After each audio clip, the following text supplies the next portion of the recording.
Bien, hermanos, no ha hecho falta decir podemos sentarnos, ¿no? Está bien, está bien. Es que a veces somos muy obedientes, ¿no? Y otras veces, pero bueno. Bien, hermanos. Qué bendición poder cantar a nuestro Dios. Y que realmente, hermanos, sea Él nuestro único anhelo. Que sea nuestro único deseo. Que así sea, hermanos. Vamos a pedir la bendición del Señor. Padre Dios nuestro, Dios nuestro, qué maravillosas palabras.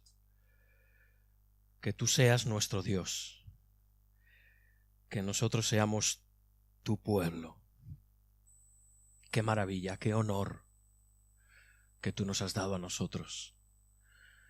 Hombres que venimos a este mundo condenados y sin embargo, aun siendo pecadores, tú nos has redimido para ti, para ser tuyos y que tú seas nuestro. Gracias, Señor.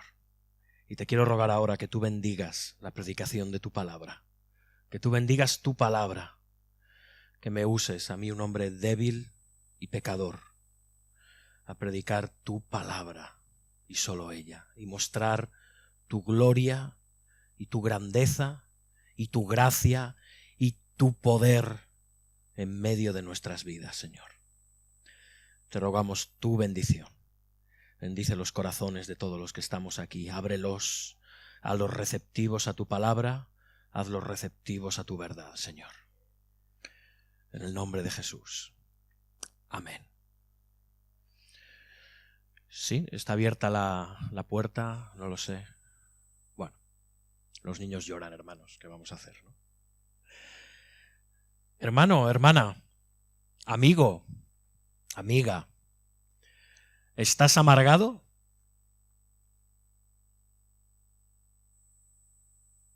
De nuevo, ¿estás amargado o amargada? ¿Sientes amargura en tu vida? ¿Hacia alguien? ¿Hacia alguna circunstancia? ¿Hay heridas que todavía no han cicatrizado? Ahora mismo, ¿sientes amargura hoy aquí, esta mañana? Bueno, puede que digas que no. Estoy en la iglesia, no siento amargura. Pero mi pregunta de nuevo es, ¿estás amargado? A veces estamos amargados y no lo sabemos. O a veces a la amargura la llamamos de otra manera, pero estamos amargados. Si es así, si estás amargado, o quizás crees que es posible que lo estés, aunque no lo sepas, por favor, me gustaría que prestaras especial atención a la predicación de esta mañana. Es para ti, es para todos. Vamos a la palabra, vamos al libro de Ruth. Seguimos en el capítulo 1. Sí que ha dado de sí el capítulo 1 de Ruth. Hoy lo estamos terminando, el capítulo 1. Y seguro que muchos estáis deseándolo, diciendo, ya basta ya, por favor. Esta historia es dura. Estoy cansado de tanto problema, de verdad. Ya sabemos lo que pasa en la historia de Ruth. Quiero ver cómo las cosas cambian, cómo las cosas se solucionan. Estoy deseándolo recibir buenas noticias. Tranquilos. Vendrán esas buenas noticias.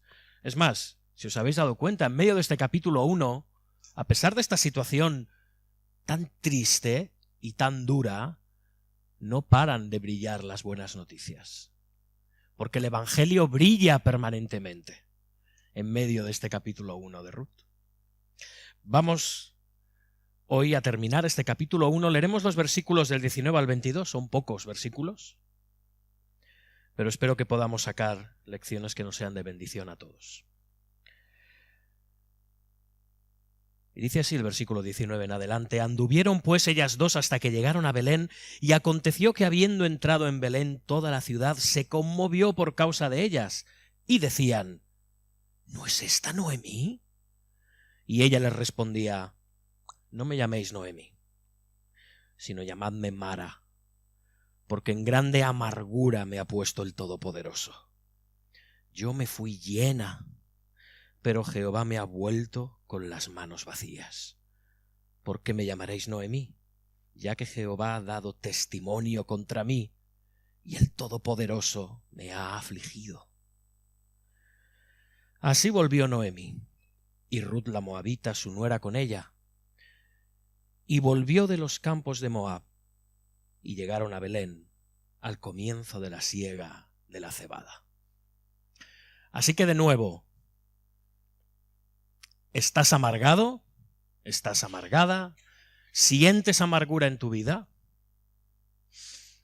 Bueno, aquí tenemos a Noemí, y desde luego, hermanos, qué llegada tan triste. Noemí, además, llega observada por todos. Yo no sé vosotros, pero cuando no nos sentimos muy bien no nos apetece ver a nadie. Y que nadie sepa lo que nos pasa o nos deja que pasar. No, prefiero evitar las conversaciones, no, incluso hoy mejor no voy a la iglesia. No quiero ver a nadie, pero aquí llega Noemí y se encuentra con todos sus antiguos vecinos, con todos sus antiguos amigos, posiblemente con familiares.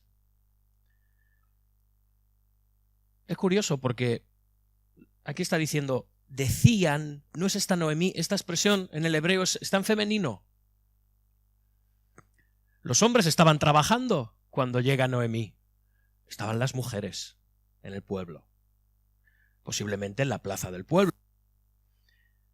Y no quiero resultar despectivo, pero las mujeres muchas veces, sigue siendo así en muchos lugares, sobre todo lugares rurales, pero en aquel tiempo más, las mujeres eran las redes sociales del tiempo. Eran el Facebook y el Twitter del tiempo. Del tiempo aquel, ¿sí?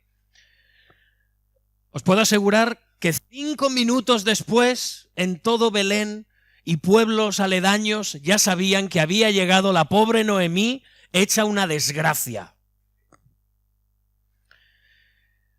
Y de verdad, esto es lo último que seguramente Noemí querría.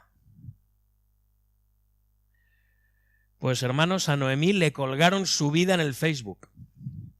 Y normalmente tú lo que pones son fotos bonitas en Facebook, ¿no? Estás guapo, con tu familia, pasándolo bien, pero no, aquí están poniendo delante de todo el mundo tu vida, que es un desastre. ¿Te imaginas tú en esta escena? Te vas de tu país, de tu pueblo, pensando que te vas a comer el mundo, te ves obligado a volver sumido en la mayor necesidad y desgracia. Y pueden ser muchos tipos de miseria. Económica, física, de salud, que vuelvas con vejez, problemas familiares, matrimoniales, espirituales, y además no lo puedes esconder. Lo sabe todo el mundo. Llegas peor de lo que te fuiste y todo el mundo lo sabe. ¿Cómo te sentirías? Para pensar. Y cuidado, Noemí tiene serias razones para estar triste. Es natural que esté triste. Nadie está diciendo lo contrario. Esta mujer está triste porque debe de estar triste. Lo anormal sería que llegara a Belén saltando y cantando y toda contenta. Entonces, sí que tendría algún problema, ¿no? Hermanos, muchas veces tenemos motivos para estar tristes y estamos tristes y punto. Hoy en día estás triste, estás en un momento de lo que a veces con demasiada ligereza se dice depresión y enseguida te envían al psicólogo. O en la iglesia se te dice, alegra esa cara, gloria a Dios, el Señor nos ama, un cristiano no puede estar triste. No, hermanos, los cristianos desafortunadamente podemos estar tristes. Y cuando uno está triste y punto. No vayamos con una máscara de que todo va bien cuando las cosas tristemente no van bien, por los motivos que sean. Así que Noemí tiene motivos para llegar mal anímicamente a Belén. Es normal. Y por lo que estamos viendo en los versículos, si tenéis la Biblia abierta, pero nadie la consuela. Es verdad que la Biblia no dice que no la consuelen, pero tampoco dice que la consuelen. Nadie la consuela. Eso es lo que podemos intuir de parte de la palabra. Lo único que vemos es posiblemente murmuración. Alguna bien intencionada, otra no tanto. Quizá tendría también sus enemigos, Elcaná y Noemí, en su día, antes de irse de Belén. Dirían, mira cómo vuelve. Mira, con el rabo entre las piernas. Los que se iban a comer el mundo. ¡Me voy a Moab! ¡Qué mal! ¡Qué desastre! ¡Qué tristeza! ¡Qué tristeza! Y nadie la consuela. Y seguro que nosotros nos sentiríamos tentados si nos pudiéramos meter en la acción del libro e ir hacia Noemí y decirle, oye, debes entender el poder de Dios, su grandeza, su providencia. Y ella nos diría, claro que lo entiendo, si ya lo he dicho varias veces, ¿no has leído lo que he dicho? Todo lo que me está pasando es porque el Todopoderoso me ha puesto en esta situación. Claro que lo creo. Todo lo que está pasando es por el poder y la providencia de Dios. No lo estoy negando. Y también le podríamos decir, sí, es verdad, tienes razón. ¿Tú crees que Dios existe? ¿Tú crees que Dios es todopoderoso? ¿Tú crees que es soberano, Noemí?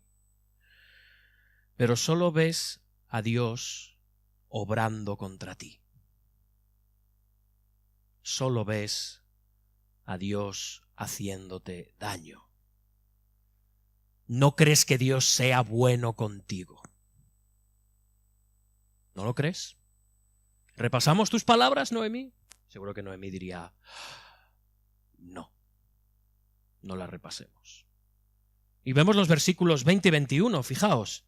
Y ella les respondía, no me llaméis Noemí, sino llamadme Mara, porque en grande amargura me ha puesto el Todopoderoso. Yo me fui llena, pero Jehová me ha vuelto con las manos vacías. ¿Por qué me llamaréis Noemí? Ya que Jehová ha dado testimonio contra ti, y el Todopoderoso, contra mí, perdón, y el Todopoderoso me ha afligido. El Todopoderoso me ha afligido. Hermanos, esta mujer, triste, por necesidad, con todo lo que le ha pasado, necesita confiar en la buena providencia de Dios, en el amor de Dios, en la misericordia y en la sabiduría de Dios.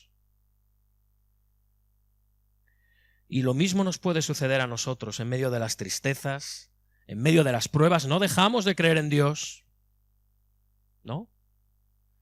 No dejamos de creer que Él es soberano, pero dejamos de creer que Él es bueno. Dejamos de creer que Él es bueno para con nosotros.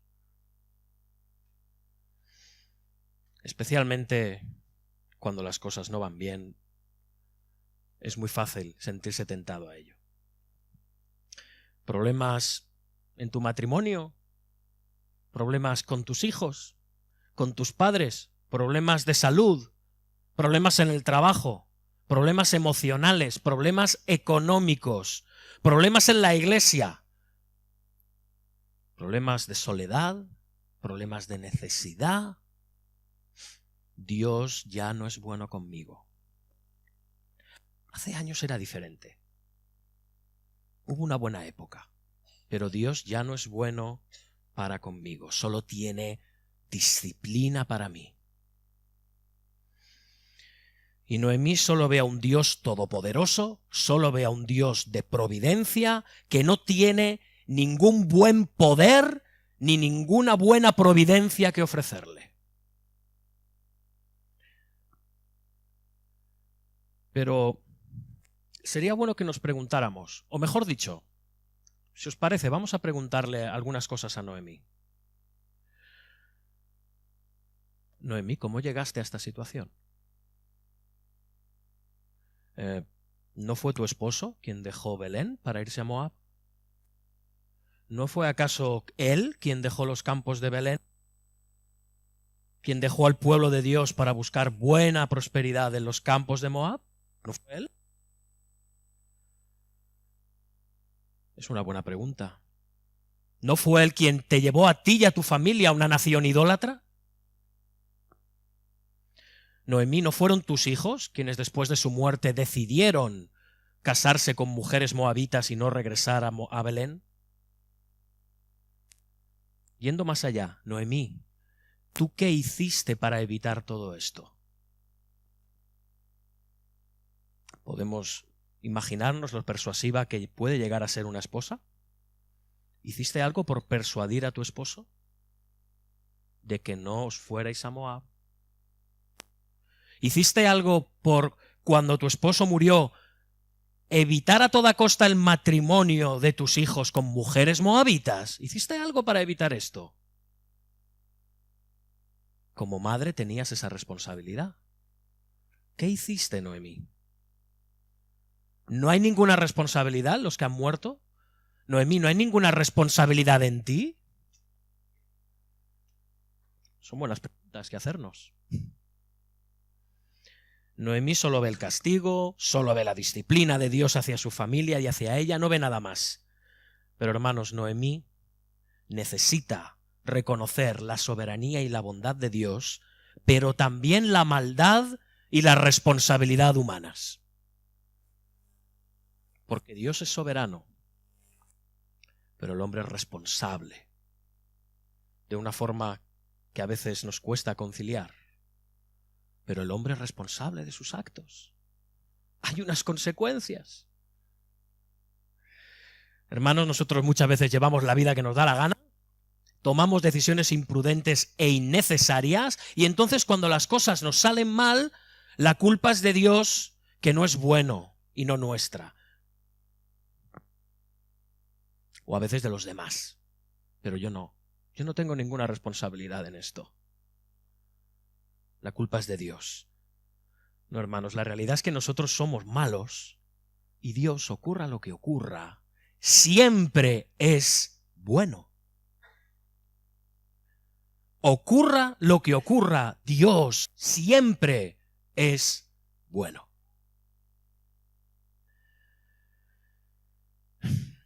Y hermanos, debemos ajustar un poco nuestra teología, porque esto nos llevará a tener la perspectiva correcta en cuanto a la vida.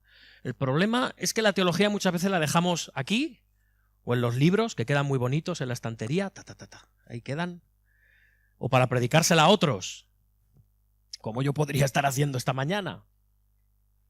Pero hermanos, la teología es para aplicárnosla a nuestra vida, no para ganar batallas teológicas. La teología es para vivirla. Porque la teología debe afectar nuestro corazón. Si no, no necesariamente es mala teología, pero es teología inútil. Hermanos, Dios siempre es bueno y nosotros no. De nuevo. Somos nosotros quienes tomamos malas decisiones, somos nosotros quienes nos acarreamos problemas y también se los acarreamos a otros, como Elcaná, el esposo de Noemí, como Mahalón y Kelión, sus hijos, como ella misma posiblemente. Ellos son los responsables del lugar en el que están, nadie más. Pero al mismo tiempo, la soberanía de Dios Todopoderoso está en medio de esta situación.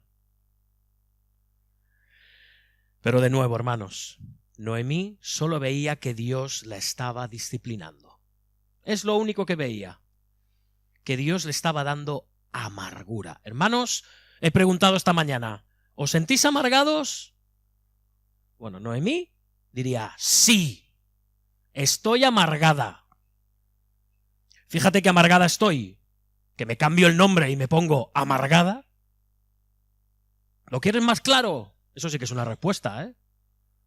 Noemí lo tiene claro, está amargada. Hay amargura en su vida. La pregunta es ¿hacia quién hay amargura? Lo que ocurre, hermanos, es que estamos viendo una cosa increíble en este capítulo. Y como lo estamos viendo en parcelas, pues a veces se nos dispersa un poco todo esto. Pero, hermanos, la misma situación que están pasando Noemí y Ruth, muy parecida, hace que a una le haga crecer la fe y a la otra le haga crecer en amargura. En el caso de Job fue así, por ejemplo. Hemos leído Job 42 en la lectura paralela. Job perdió todo. Primero su ganado, después sus siervos, luego toda su familia, sus hijos. Se quedó enfermo con una repugnante enfermedad en su piel, rodeado de 3 amigos, que con amigos así, ¿quién necesita enemigos? Complicándole la vida permanentemente, que cuanto más le hablaban, más le hundían. Y vemos la reacción de Job. Desnudo salí del vientre de mi madre, y desnudo volveré allá. Jehová Dios dio y Jehová quitó. Sea el nombre de Jehová bendito. Y sigue el escritor de Job diciendo, en todo esto no pecó Job, ni atribuyó a Dios despropósito alguno. Sin embargo, vemos a la mujer de Job, y perdón, no quiero pagarla con las mujeres. Ruth es una mujer. Estamos estudiando un libro con nombre de mujer, uno de los más hermosos de la Biblia. Pero vemos la mujer de Job, que experimentó la misma pérdida. Perdió todo lo que perdió Job, ¿vale? Es verdad, no tenía esta enfermedad horrorosa ni amigas que le estuvieran comiendo la cabeza. Pero vemos sus palabras. Entonces le dijo su mujer a Job, ¿aún retienes tu integridad? Maldice a Dios y muérete. Wow. Y en nuestra historia del libro de Ruth, de nuevo, la misma prueba nos muestra la amargura de Noemí y, sin embargo, la fe creciente de Ruth. Noemí, una israelita que se supone que conoce al Dios de Israel y sus promesas y su pacto, regresa humillada, pobre, viuda, a su tierra, cargada de amargura, diciendo, en grande amargura me ha puesto el Todopoderoso. Pero Ruth, la moabita, que viene de un mundo pagano, inmoral, idolátrico, deja su nación a una que no conoce, cargada de fe y esperanza, diciendo, tu pueblo será mi pueblo y tu Dios mi Dios. La misma circunstancia. También era viuda Ruth. También era pobre. Y posiblemente se quedara, como se suele decir, para vestir santos. No había nada que le hiciera suponer que se iba a poder volver a casar. Nada. Pero llegaba cargada de fe en que Dios estaba bendiciendo a su pueblo. Qué gran paradoja, ¿no? Y aquí vemos un vislumbre preciosísimo, hermanos, de lo que ocurriría cerca de 1000 años después, cuando el Evangelio sería quitado a la nación de Israel como realidad nacional y racial y sería entregado a los gentiles, a los extranjeros. Nosotros, hermanos, llegamos a ser parte de esa promesa, del verdadero Israel, del Israel de Dios. Pero también vemos cómo la salvación no depende ni de tu país, ni de tu raza, ni de tu familia, ni de tu iglesia o denominación. Depende de Dios, que Él la otorga a hombres y mujeres de toda condición y procedencia en la persona de Jesucristo el Mesías. Y ahí estamos nosotros, hermanos, invitados al banquete de bodas. Hermanos, cuando vienen las pruebas, ¿hacemos como Ruth? ¿Y te aferras a Dios?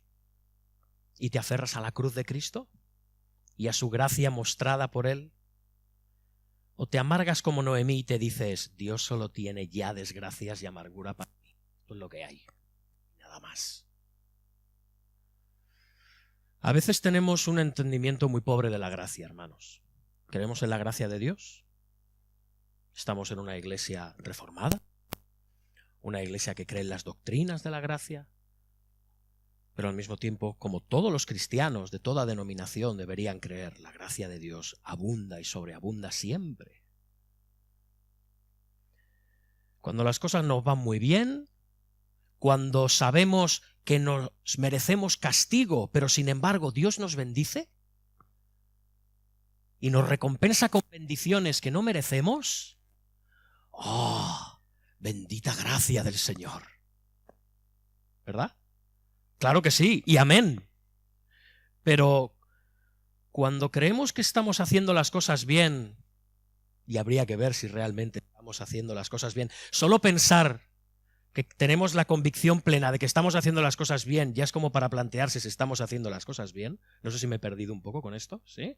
Pero cuando creemos que estamos haciendo las cosas bien y sin embargo no recibimos aquello que creemos que merecemos, ¿dónde está tu gracia, Señor? Señor, ¿por qué me has quitado todo lo que antes me habías dado? ¿Por qué nunca me has dado lo que le has dado a otros? ¿Recordáis la parábola del hijo pródigo? Señor, ¿por qué no me das lo que te pido? Volviendo a Job, vemos que después de las palabras de su mujer, que le está diciendo, maldice a Dios y muérete, que parece una invitación al suicidio, ¿qué le responde Job? ¿Qué? ¿Recibiremos de Dios el bien y el mal no lo recibiremos?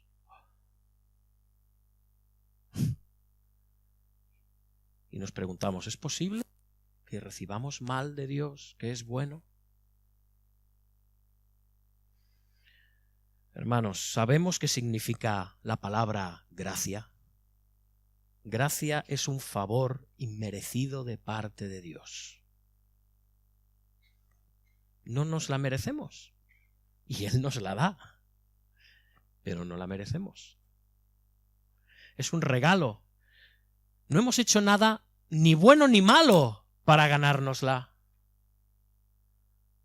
porque es un regalo. Pero lo maravilloso, hermanos, es que nosotros nunca dejamos de estar bajo su gracia. Nunca. Aunque muchas veces no comprendamos qué está sucediendo en mi vida. Eso no quiere decir que no estemos bajo su gracia, hermanos. Él tiene un propósito.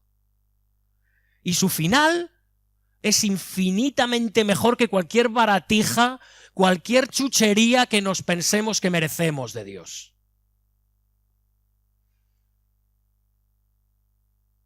Su gracia, su plan, su propósito para nosotros, hermanos, es perfecto, aunque ahora no entendamos qué es lo que nos está pasando.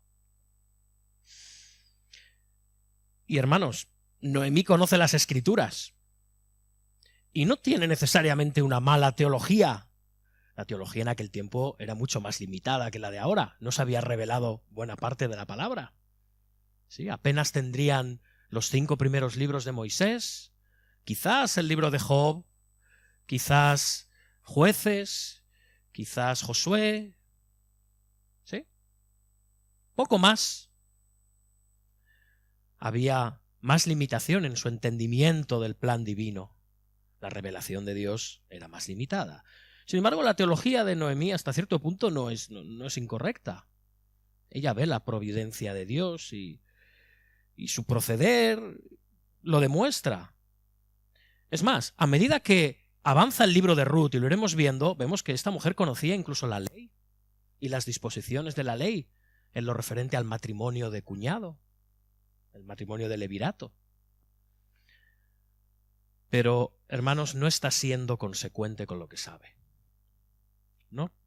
Y esto nos puede pasar a nosotros. Sabemos las cosas, pero las damos por sentado. Y nos dejamos llevar por la desesperanza, por la amargura. Dejamos que nuestra propia manera de ver las cosas dicte los impulsos de nuestro corazón, nuestras opiniones acerca de Dios. Y la manera en cómo vivimos y la manera en cómo hablamos. Y una muestra de esto lo vemos en el versículo 20. Fijaos, de nuevo, no me llaméis Noemí, dicen las mujeres. ¿No es esta Noemí? Y ella dice, no, ya no soy más Noemí. No me llaméis Noemí, sino llamadme Mara, porque en grande amargura me ha puesto el Todopoderoso. Y hermanos, que en la Biblia se cambie el nombre a las personas no es nada que deba de extrañarnos. Es algo que ocurría con frecuencia. Lo vemos, por ejemplo, en el cambio del nombre Abraham, que quiere decir Padre Excelso. Pero Dios le cambia el nombre a Padre de multitudes. Lo vemos en el caso de Jacob, el suplantador, el usurpador, y se le cambia a Israel, el que lucha con Dios. Lo vemos también en el Nuevo Testamento en el caso de Pedro. Se llamaba Simón, pero se le pone el nombre de Cefas, piedra. Es más, en el libro de Apocalipsis, hermanos, se dice que a nosotros, al nacer de nuevo, se nos ha dado un nombre nuevo. Un nombre que Dios conoce, que nosotros todavía no conocemos. ¿No tenéis curiosidad por saber cuál será tu nombre nuevo?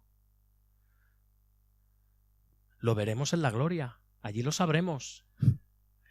Y ese nombre, hermanos, ese cambio de nombre, siempre, siempre, siempre lo da Dios. Dios es quien cambia el nombre. Y Dios, al darnos este nombre nuevo, por cierto, expresa su buena voluntad hacia nosotros. Y de nuevo, es en los cielos que sabremos qué nombre es. Pero es en base a lo que Él ha hecho, está haciendo ahora en tu vida, lo que todavía le queda por hacer en tu vida. Y ese será el nombre que veremos.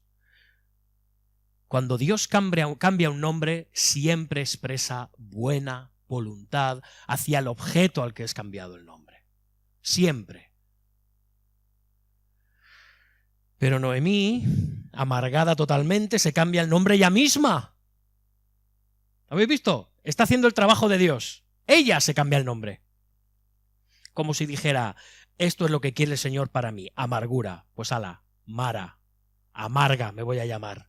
Esto es lo que el Todopoderoso tiene reservado para mí en esta vida. Este es mi propósito, que me maldigas y que me amargues. Mara. Y muchas veces de nuevo esto es lo que hacemos. Creemos que entendemos tan bien la voluntad de Dios en nuestras circunstancias amargas, en medio de nuestros problemas y tormentas en la vida. Y decidimos aquello que nuestra vida es, decidimos aquello lo que nuestra vida será. Y además para siempre.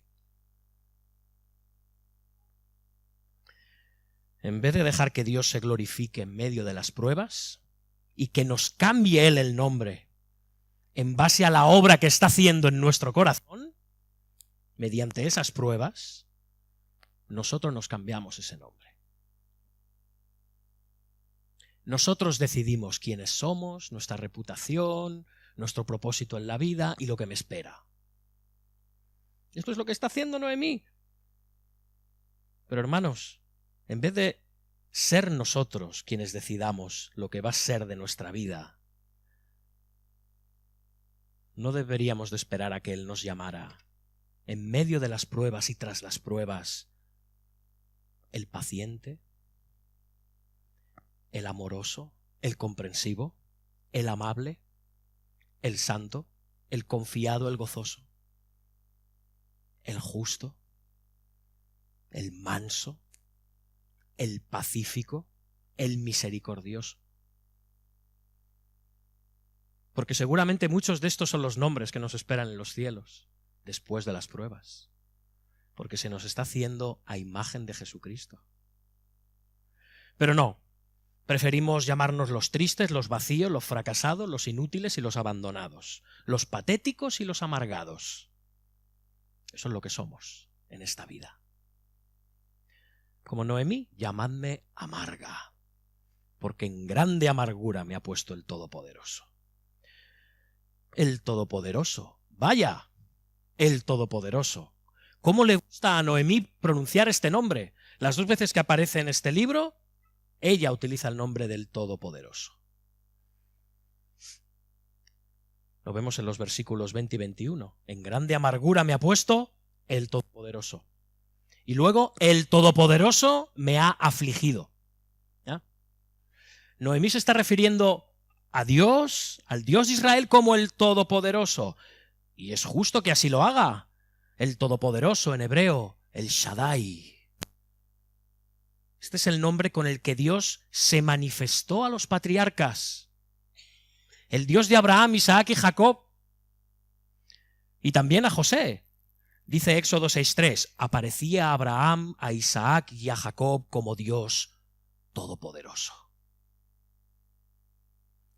Y con este nombre, Dios siempre en las Escrituras se manifiesta como el Dios de actos poderosos a favor de su pueblo, para bendición y bien de su pueblo, nunca para el mal. Siempre a favor de su pueblo. El Dios de la promesa, el Dios de toda providencia, el que establece las cosas, el que hace que las cosas se cumplan. Ese es el Todopoderoso. De hecho, una traducción más exacta sería todo suficiente.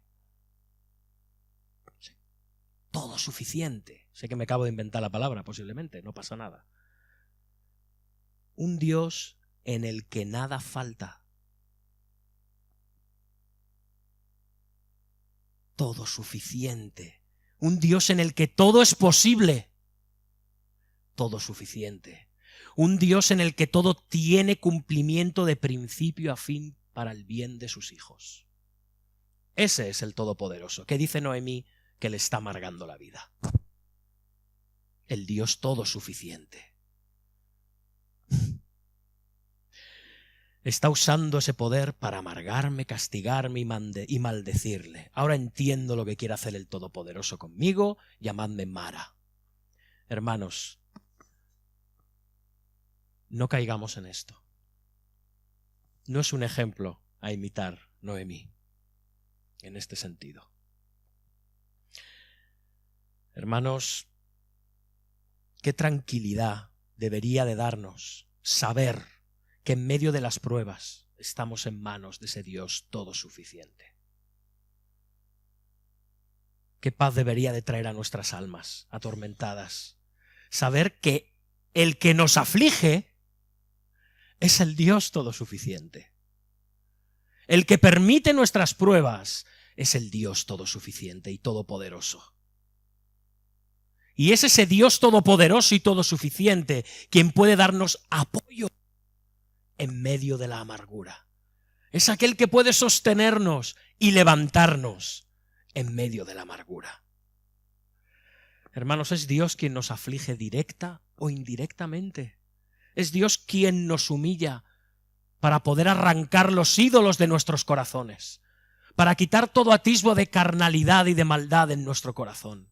Es como ese jardinero que poda las ramas podridas e inútiles e injerta nuevas ramas de nueva vida y de fruto en nuestra vida. Es Él para que crezcamos en gracia, para que crezcamos en santidad. Dios quita de todo lo que tenemos muchas veces para que seamos más llenos de Él, para que seamos más como Él. Noemí no dudaba que Dios Todopoderoso estuviera obrando en su vida. El problema es cómo lo interpretaba. ¿Dudas que Dios esté obrando en tu vida? ¿Lo dudas? La pregunta es, ¿cómo piensas que está obrando en tu vida? ¿De qué manera? Dice el comentarista Matthew Henry, las aflicciones producen grandes y asombrosos cambios. Noemí había vuelto a casa vacía, pobre, viuda y sin hijos, pero hay una plenitud para los creyentes de la cual nunca pueden quedar vacíos. La buena parte que no será quitada de quienes la tienen. Y ahora viene esta frase tan hermosa que dice lo siguiente: no es la aflicción misma, sino la aflicción bien llevada la que nos hace bien. No es la aflicción misma, sino la aflicción bien llevada la que nos hace bien. Hermanos, cuando Dios nos quita todo lo que tenemos, nos llena de su suficiencia, de su poder. Concluye Matthew Henry tantas calamidades habrás desaprovechado si aún no has aprendido a sufrir?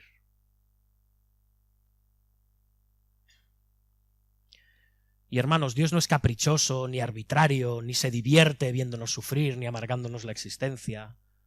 No. Él utiliza todo su poder para nuestro bien. Él nos ha llamado.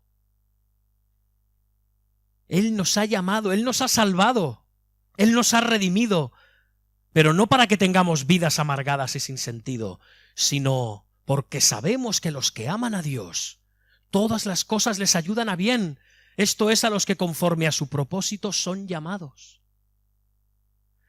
Dios nos ha llamado. Dios te ha llamado. Y lo ha hecho conforme a su propósito.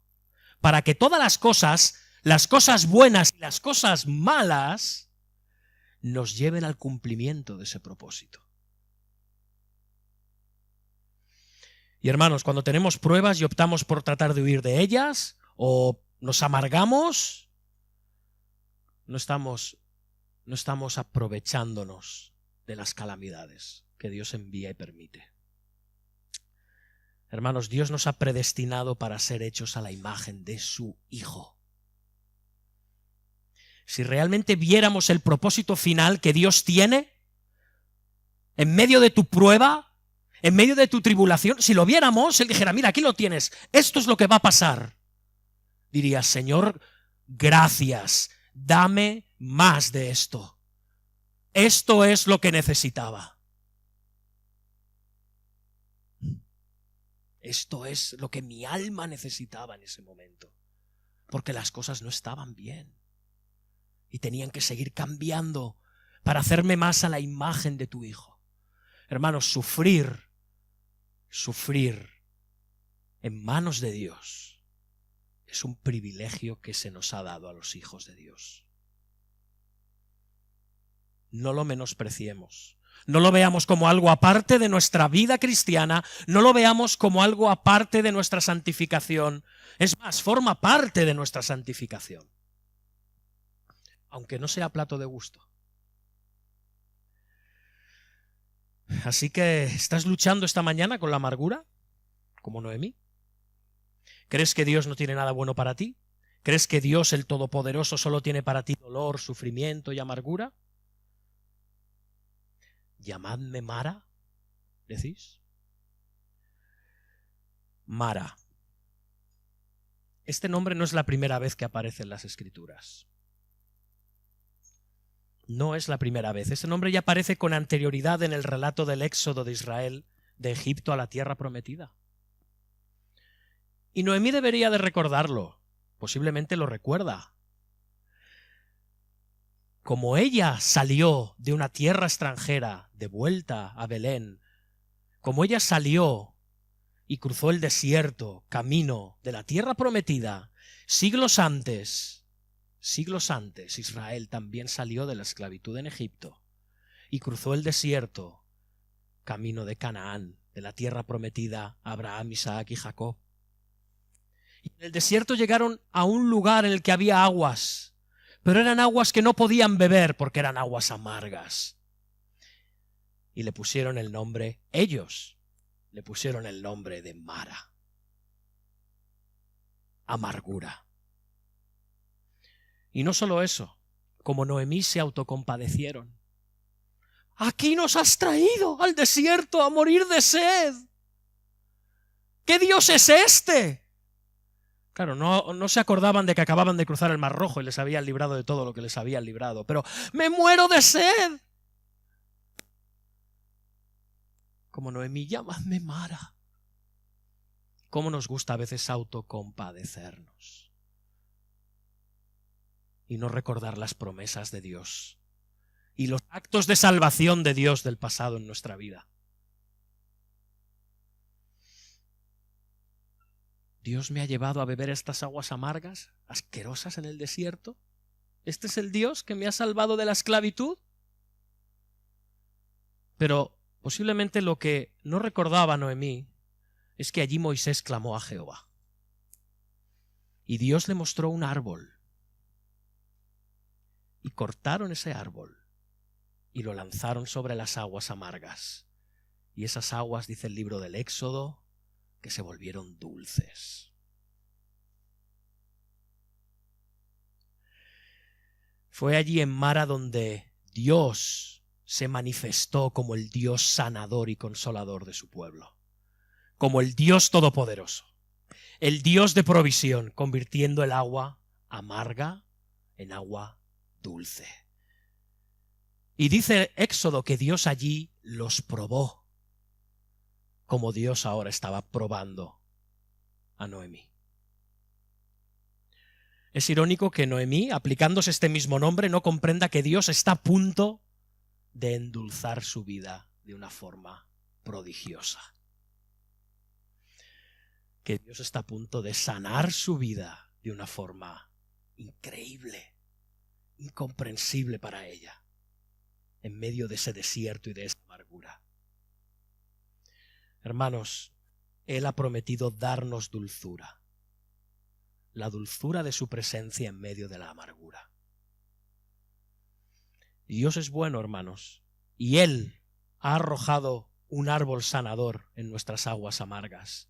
Él ha arrojado un árbol de vida, Cristo Jesús.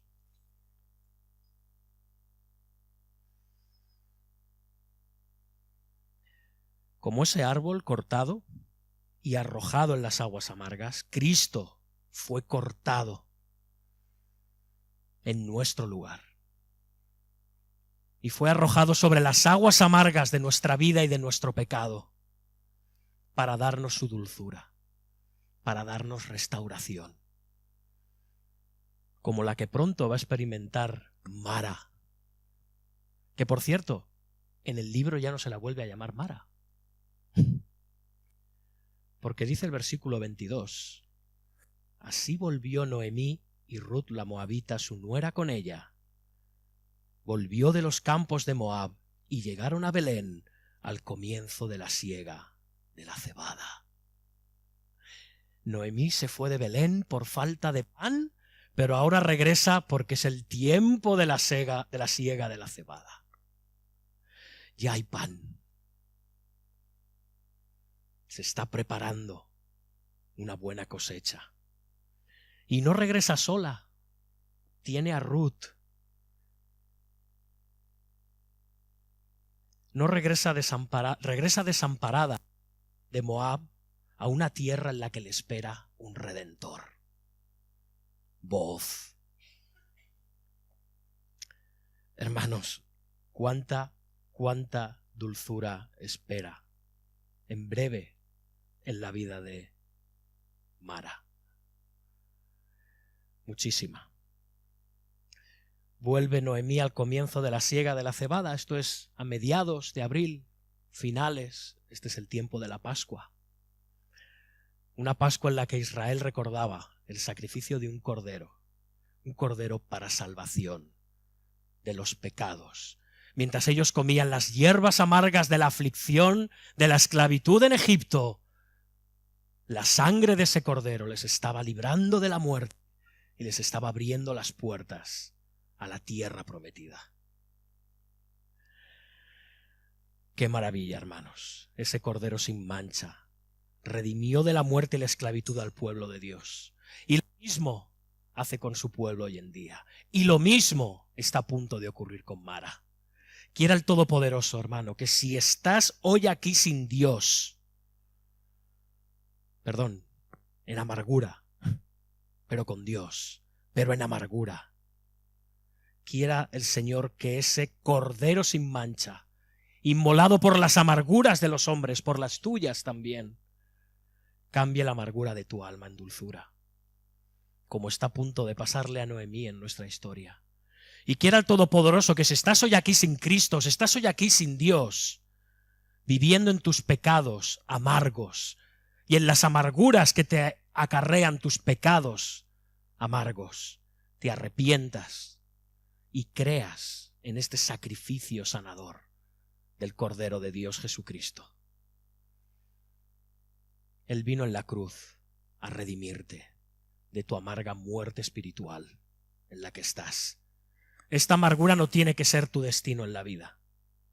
Cree en Él, arrepiéntete de tus pecados y llena tu vida de dulzura en la presencia de Dios. Dice Isaías 53 que el Mesías fue despreciado y desechado, que fue un varón de dolores, experimentado en quebranto, que llevó nuestras enfermedades y sufrió nuestros dolores, que fue angustiado y afligido. Él sufrió todas nuestras amarguras para que en medio de ellas pudiéramos sentir su dulzura en nuestra alma. Esa es la dulce amargura del Todopoderoso. Abracémosla. ¿Lo crees? Amén. Vamos a orar. Señor Dios nuestro, te bendigo y te alabo, Padre, porque en medio de nuestras pruebas, en medio de nuestras aflicciones, tú nos estás dando dulzura.